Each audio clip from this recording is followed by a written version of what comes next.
Thanks, everyone. Like Sam said, I'm Matt Stapleton.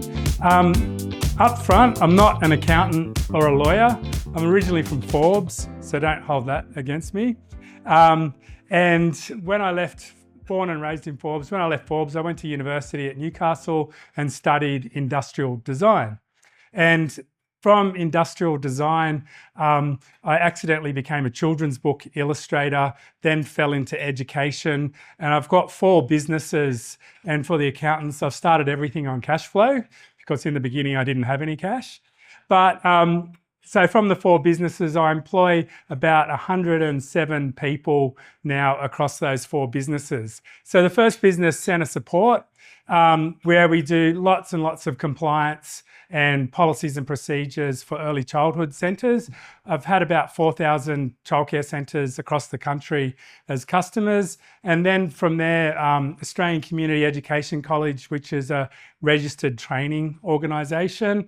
And nearly 14 years ago, I started Dubbo Early Learning Centre. And then 3 years ago, Hawthorn Street Early Learning Centre.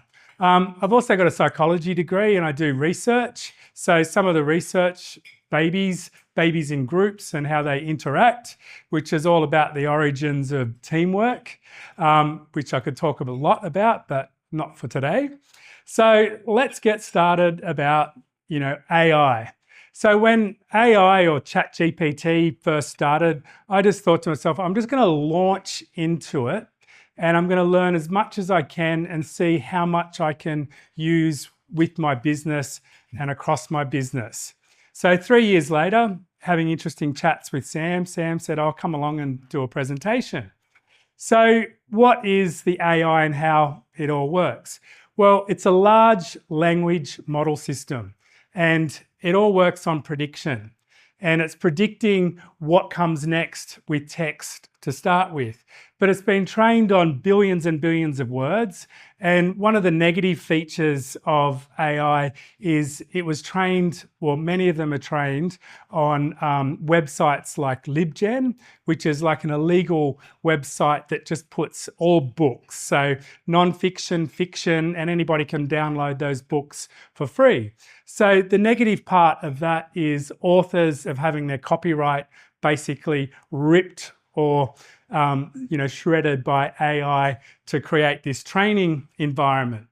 Now, AI learns by structure, not meaning, which is really, really important. And it's fluent, but it's not conscious.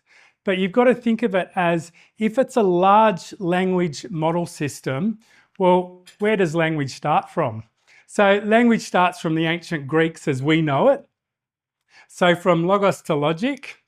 So logic is coming from our language system and meaning comes from prediction within our language system. And the ancient Greeks worked out language is I, as the talker, I am revealing something to you as the audience. And when they're talking about this kind of, system, it's all about revealing the truth. And what it's all about is I. So it's really important to understand this concept of I or the verb to be because we are all about I. Our language is all I. Now, if we were to look at, pre-colonial Aboriginal language systems, it's the collective. Their whole language structure is the collective. So there's no I in their pre-colonial language. So interesting, logos equals language that reveals truth. And the ancient Greeks say logos is common. So common means there's a pattern. There's a pattern into language. And we've also got to think about how words disclose things. So they disclose the order of the world. So here we have truth. We have a pattern within our language structure. And the language structure creates it discloses the world. And it reveals the world. So an interesting person who looked at all this language structure to reveal how it all works is Martin Heidegger. And he's a philosopher, a German philosopher. And he said, well, language speaks to us, which is kind of pretty obvious. But from philosophy from the perspective of philosophy, he was the first one who changed the philosophical viewing of things. So before, for thousands of years, philosophers were always talking about things, people, objects, God, atoms, the mind, but they never asked the most basic question: what does it mean to be at all? So Martin Heidegger came up with these two interesting concepts: inauthentic living and authentic living. Now, these words have also been translated from German. So when I say inauthentic living, I'm not talking about false eyelashes and lip filler. I'm talking about not thinking about how you're living, just getting caught up in the everyday and just going along with the everyday. And that's all okay. Then there's the authentic living, which is really looking at things from the experience. How are you experiencing the world? So he wrote this interesting book called Being and Time, 1927. And he said, what does it mean to exist? And he said, we don't stand outside the world thinking about it. We're already in it. We're acting, relating, and caring. So human beings care about their own existence, and meaning comes from participation, not observing. And that's a really important key concept in AI, that we as humans, we're participating in the world. We're not observing the world, we're actually in it. We have this embodied experience. And truth is not correctness, but it's unconcealment. So it's revealing. So it's talking about how we're revealing ourselves when we're being truthful to ourselves. So our lives often slip into routine, the patterns shaped by the they, and what the others expect us to assume. Now, don't look at inauthentic and authentic as authentic's a better way of living. Inauthentic's just as good, because sometimes you just need to go with the flow, because it's too hard to keep up with this authentic living. So to authentically live is to face our end, or death as he describes it, and to know that we do have an end, and we have to really put everything into our living and not be set up by limitations or imitation. And he also talks about language and how it structures the house of being. And so language is where reality becomes meaning. And when we speak with attention, we become really open to the world and how we're experiencing the world and how others are experiencing the world. And we have that relationship, that empathy of coming along in the world. So when we speak in cliches, scripts, or borrowed phrases, the world becomes flat and unexamined. So I'm sure you probably have already noticed in AI, some of the scripts that it produces is very flat. I hope this email finds you well. Not, I hope this email finds you in a whole lot of pain, snowed under by work, in the misery of your life. Doesn't do that. It becomes flat and unexamined. So the risk in modern life and AI, it's systems, templates, and automated language, and it encourages this inauthentic speech.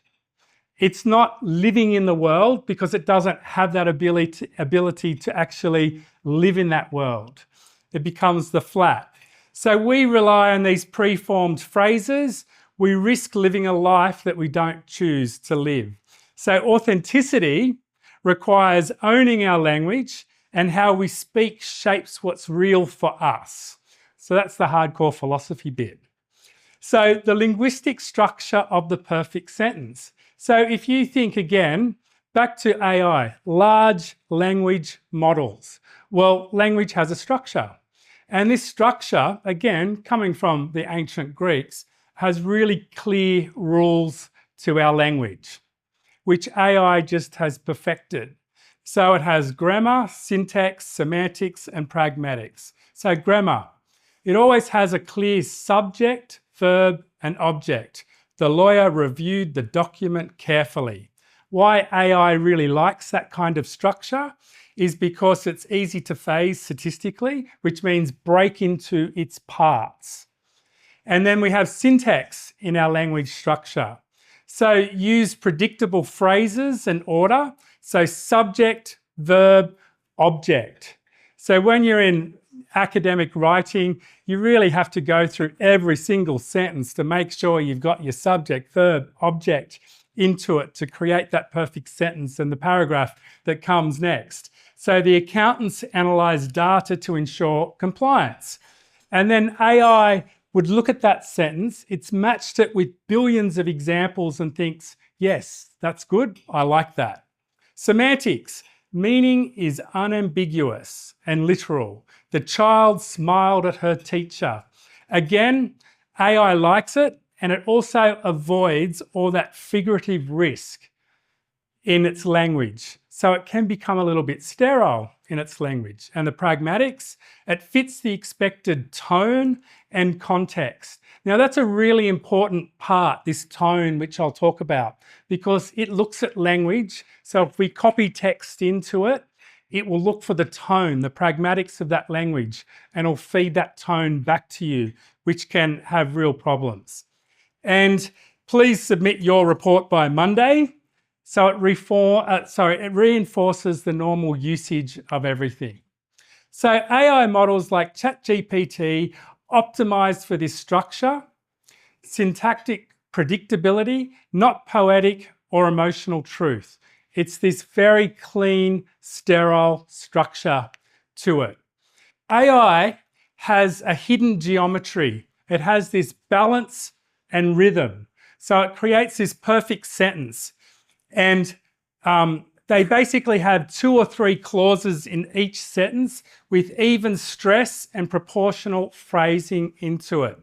The system was efficient, the staff were compliant, and the outcomes were consistent. So the 3 clauses, they're equal weight, they're measured rhythm, and they're predictable cadence. So that's what AI has absolutely specialized in, this beautiful balance and rhythm. But that's what makes it sound professional, rational, and complete. It's the renaissance of geometry of language. It's beautiful, but sterile. So the problem is AI has made this language just too perfect, which becomes inauthentic. So Heidegger would call this inauthentic language, the language that merely repeats convention instead of disclosing something new. It's completely linguistically correct, but it's existentially empty. So our firm strives for continuous improvements through effective stakeholder engagement. Perfect, compliant, meaningless. But if we're living in the real world of the real business, what we would write from a real perspective, we realised improvement only came from when people stopped being afraid to tell the truth. But linguistically, this is imperfect grammar, but it's authentic meaning. So AI prefers the first one because it's predictable. Us as humans, we like the second one because, back to Heidegger, it's revealing something, like revealing the truth within the language. So the anatomy of perfection, what AI learns. When AI systems like ChatGPT, it predicts the most likely word to come next. It relies on the same internal logic that underpins our classical language structure. So subject, action, object, transition, elaboration, closure. And once you start using AI, you'll start to see that structure straight away. So some of the most annoying things you'll always get is that closure sentence. It always wants to close it off and finish it off, but you might not want to finish just at the moment. So sometimes you just have to take it out. Then we have the parallelism. So law and order, rights and responsibility, the normalization, turning verbs into nouns, implementation, enhancement, formal connectors, therefore, moreover, in addition. So it's creating all this structure that it's just harvested from all these words, put it into the perfect language system, and then off we go and we have this wonderful inauthentic language structure. So together, these create smoothness or the illusion of intelligence. Now, here's some of the fun bits that AI will do. AI will gaslight you. So what's gaslighting? From this play from the 30s and a movie in the 40s, gaslighting is a form of psychological abuse where a person, or AI, causes someone to question their sanity, memories, or perception of reality. People who experience gaslighting may feel confused, anxious, or unable to trust themselves. So I'll give you the easiest way to be gaslit by AI. Just copy a part of the regulation in, so the Tax Act, copy a part of that in, and it will gaslight you. Why? Because it picks up the tone of the language, as we talked about before. And all regulation is written in the negative. It's trying to stop you from doing something. So stop you from avoiding tax, and then it will gaslight you, basically proceed down the pathway of putting you into the criminal element and making you feel like I've just done something wrong. So that's the easiest way to be gaslit by AI, putting things in without looking at the tone of how it's been written. And the feeling that AI gaslights you often comes from how these models are designed to fill the gaps when information is incomplete. So what I mean by that, if AI doesn't know it, it just predicts it. If the details are missing, it invents the answers.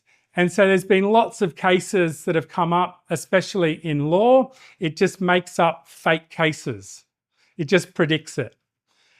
Then it speaks with such confidence because of the structure of the language system that it's written in. It has confidence, and it's basically saying it's the truth, but it's not the truth because it's just making it up. And why does it sound so convincing? Well, remember, it's trained to sound complete. It rewards for confidence, not for caution, and politeness and fluency equals the illusion. So what I mean for that is if you thank AI, it thinks it's doing a good job. When you say please and thank you, oh, I must be doing a good job because they've used these please and thank you. So call it out. You're hopeless. You're not giving me what I need. So how to disarm AI's gaslighting? So the first thing you've got to do is you've got to set limits, scope, and tone, especially the tone of how you want it to be written. So I know some AIs have the tone. Is it friendly? Is it, professional? But you can also set up personas of the tone that you want, and also copy some of your words into it that pre-AI, and say, I want the tone to be like this. Always ask for doubts. List what you don't know and force evidence. So state if this is assumed, and then also ask, I want real references that I can come back and check. And it's getting better. It'll give you the links, all of these types of things, so you can go and check it. Now, the other thing connected to gaslighting is AI hallucination. Very, very similar things. So AI makes confident statements that are false or unsupported. And why? Because it's the prediction machine. It's the predictable pattern machine that's coming along and it's creating this prediction. It produces form without facts, and it sounds fluent, feels real, but it's not.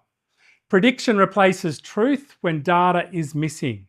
So it just predicts it. It just assumes what it's doing. So the model rewards fluency, not accuracy, and verification becomes the human task. So in law and accounting, this hallucination is a total liability, and it always gets picked up. There's a famous case just a few weeks ago by Deloitte's of getting completely ripped apart, or political staffers writing everything in AI here, states everywhere, and it's getting picked up.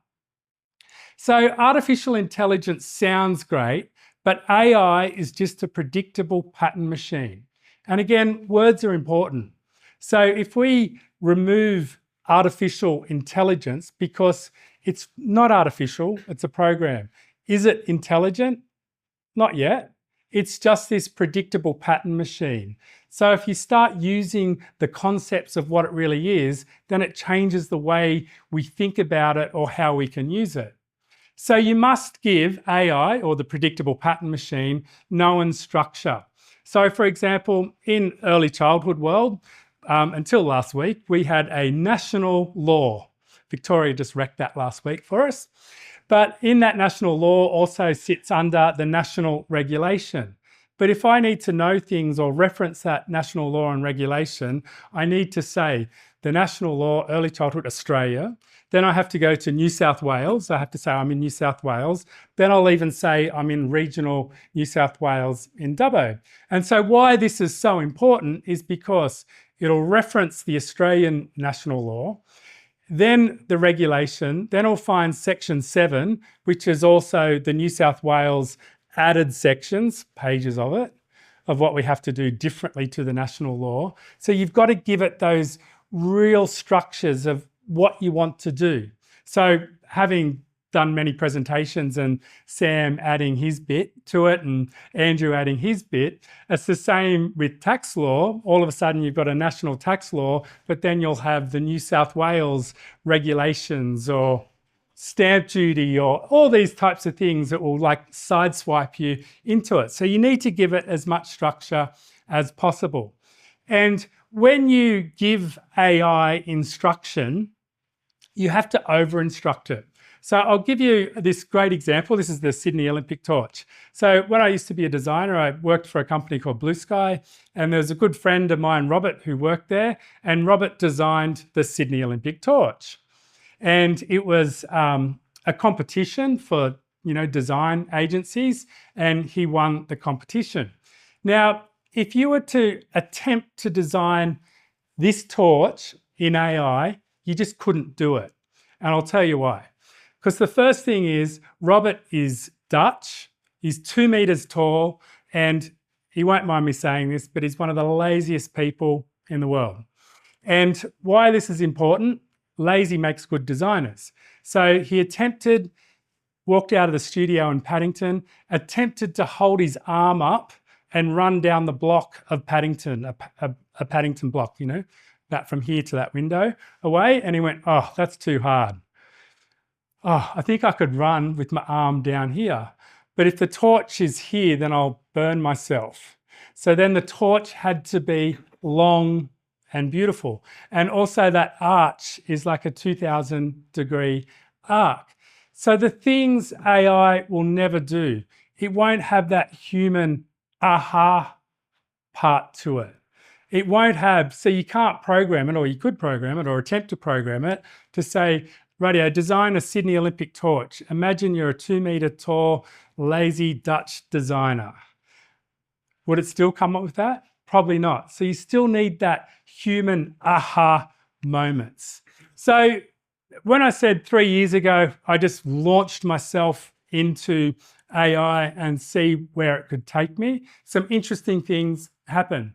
So an 8-hour job now takes 2 hours. So every week I write like a how-to guide for the National Quality Standards, for compliance, for early childhood centres all over the country. And so I've got sections for the nominated supervisor, for the educators, the educational leaders, checklist, all these types of things. But because I've been doing it for, many, many years, 15 years, I've already got a structure of how it works. So within that structure, I can then also make personas of educators, of, real educators, their voice. And so when I write these, and I write these every year, they're new, they're, pulling in information that's happened or issues and things like that. It now takes 2 hours to do it. And it just frees up so much time. And again, always asking for facts, practical examples, and theoretical insight that does it. So here's some of it that I write. So the next interesting thing we need to know about AI is another Greek word called phronesis. And so phronesis is all about professional judgment. Everybody in the room here has been working for a while in their known business, and working in that business, you pick up all this practical wisdom, stuff that you'll never learn at university. And you know what's right to do. Then you combine all of this knowledge and experience and ethics. This is what AI can't do. This is where you're still needed. You're needed, your phronesis is needed, well, to check AI, but to also extend where you're going to go with it. So AI can process data, only humans can judge if it's meaningful. Now, the big debate about AI and universities, the problem is when students use AI to produce work, they skip all the struggle bits. They skip all the dead ends. They skip how to have to come back and think and process it. They skip everything that builds judgment. And they just finish the task, but they miss the learning. So that's a really key point as well. When you're employing people who have just come out of university, what part of the system is going to skip all this learning and judgment part? Where are they going to pick up this real lived, embodied experience to build their phronesis or their professional judgment? So different ways I use AI. So like I said, I've just been pushing it in all wonderful different ways. So I inherited an email system back at the childcare centre that a director, that I had to step into the director's role for a little bit, and the email was a huge mess. And I went, oh, this is a mess if I have to clean this up. So I just put in a very clear guide, design a clear hierarchical email folder system for a New South Wales Childcare Centre director, incorporating operational, compliance, staffing, finance, Tom, bookkeeping, Linda, categories ensuring efficient management, communication, and record keeping. So sure enough, out comes the folders. Then all the subfolders. Then I was thinking, oh, that's too much. I don't want to have to make all those folders. So I asked it again, can you automate it? Rightio, we'll do a PowerShell script. Off it went, and it automated everything for me. I copied it into the notepad, copied it in, and lo and behold, in under 15 minutes, I had my whole email folder system all done. So there's some really interesting little innovative ways that you can start, pushing things and doing things with it. Another one, children's book stories. So, children, they'll manifest their behaviour in all different ways. So I had this one child, his father got a promotion. So with the promotion comes less time to hang out with the family, more money, less time. And this child's behaviour started to get a bit howdy-doody. So I wrote this wonderful little book with AI and helped generate the images. And I used to be a children's book illustrator, so I know how much time it takes to illustrate. So I'm like, yep, I can accept giving this up. So I wrote this wonderful little book for Harry, all about, doing things with his dad. He's got a little farm outside of Dubbo. They ride the motorbikes. And this wonderful little story, it was only 10 pages, really helped Harry process information, and his behaviour became, not more controllable, but he was able to regulate his emotions more. Then he started to have big fights with his sister, so that was chapter 2. Then he was having a bit of argy-bargy with his friend Morgan, so that was chapter 3. So it just continues to be written, but it just makes life for us as educators much easier to deal with. Other things, program planning and structure. Now, if you've got things that are known, so for example, all my known things, education, it's very, very known. So I don't have a problem using AI to help write my programs because all it's doing is scraping known information up. It puts it up. I still check it. I still use my phronesis knowing that, yep, this will work, this will work, this will work.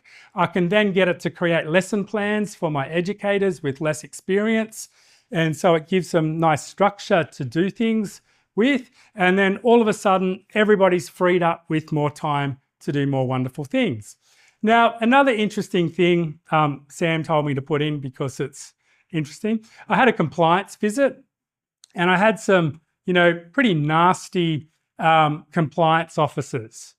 And they just wanted to pick holes in everything. So they gave me this compliance notice and I said, you know what, this is just not true. And I wasn't at the service that day when I had this compliance visit, so they were being particularly nasty.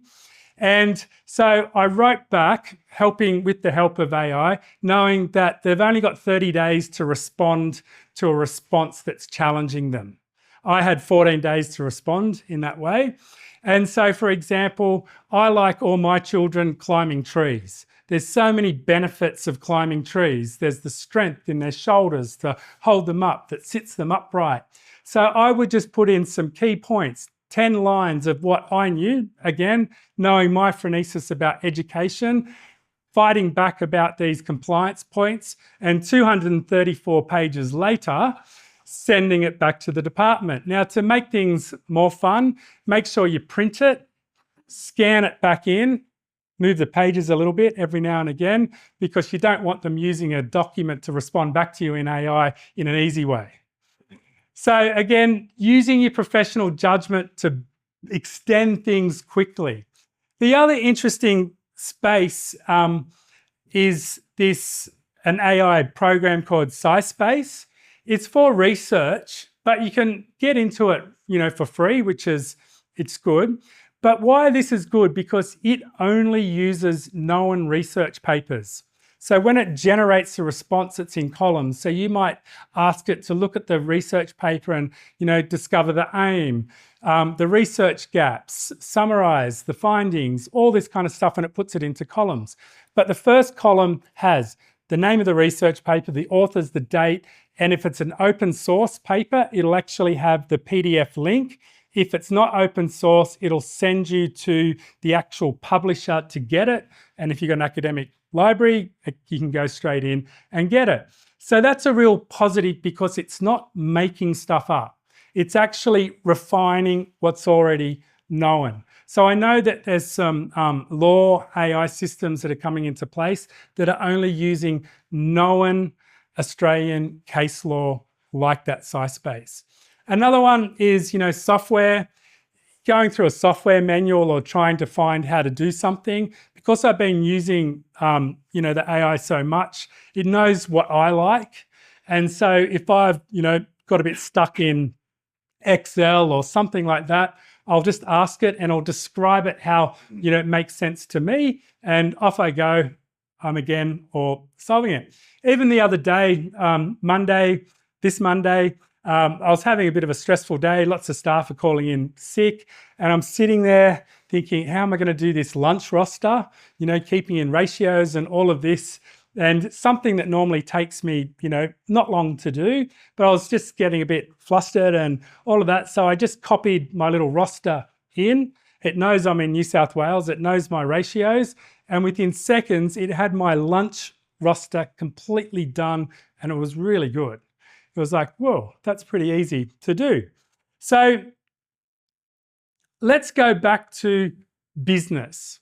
If you think about business and you think about Martin Heidegger again, about authentic and inauthentic.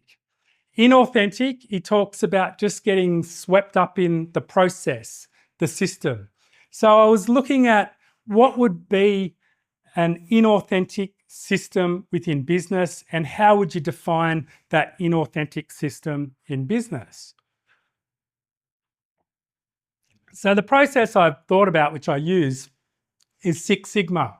So Six Sigma comes from Motorola, and Motorola designed this process because back in the late 70s and the 80s, Motorola was really, really struggling with Japanese companies for competition.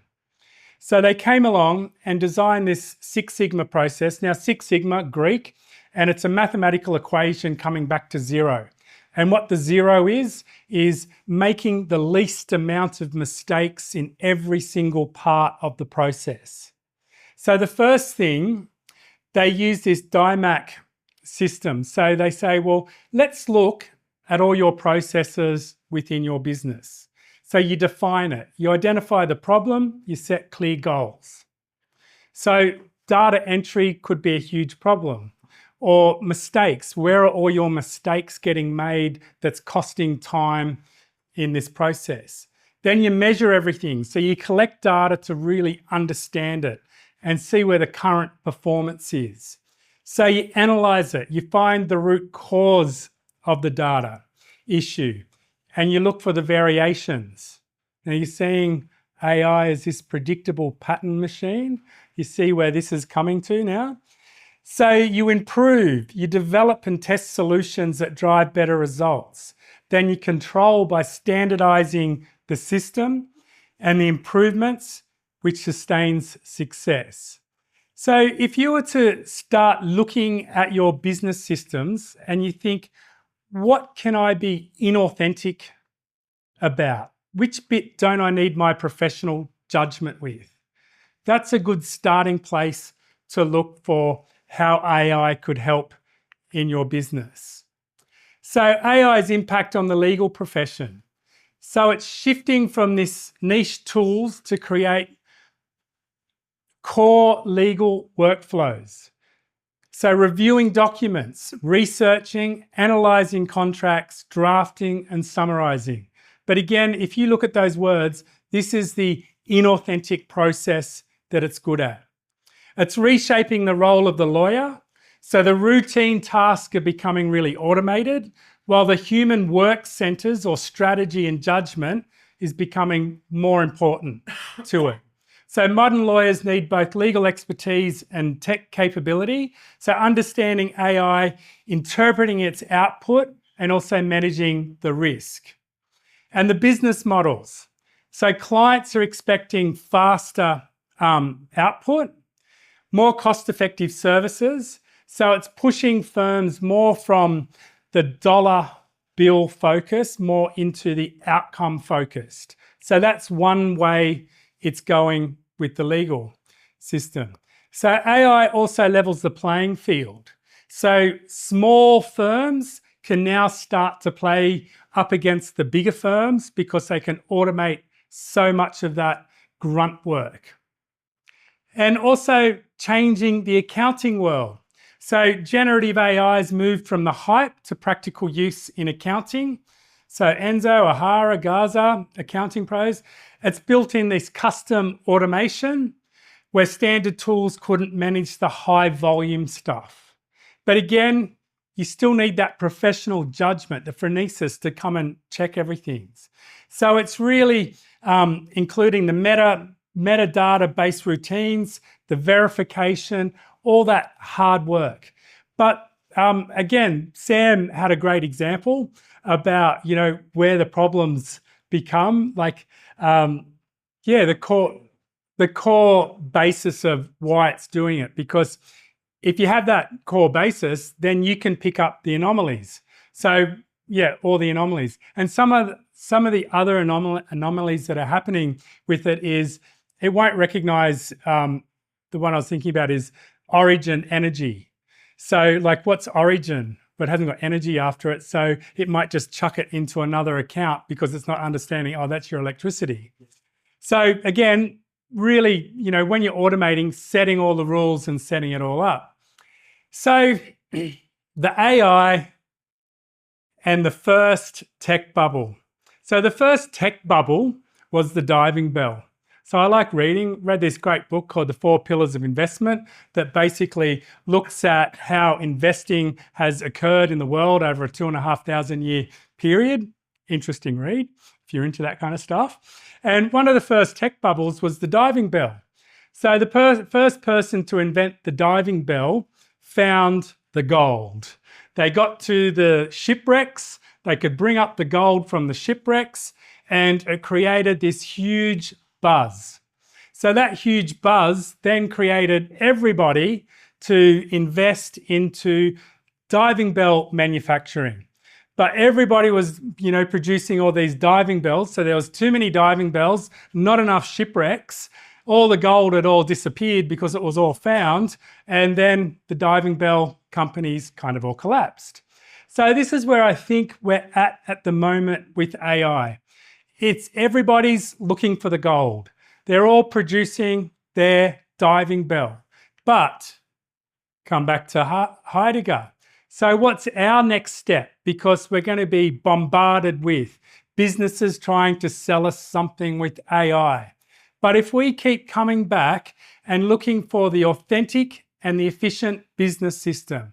So every business has a place where work becomes scripted, repetitive, or inauthentic. Those are the tasks that AI should be taking away straight away. So look closely at your workflows and ask this question. Where is the language or the process inauthentic? Where do you repeat phrases, copy templates, or perform steps that no longer need the human mind? Then automate those parts first.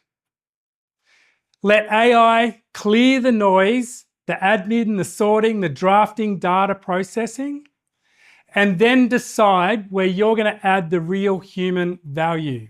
So judgment, ethics, relationships, experience. That's the human value where AI will never ever get to. The parts that require presence, discernment, and genuine care. So the future isn't choosing between AI and humans. AI is to remove the inauthentic work so you can spend your time on what's unmistakably human. Automate the predictable, show up for the meaningful, and that's the modern professional advantage. Thank you. Ta-da. Questions?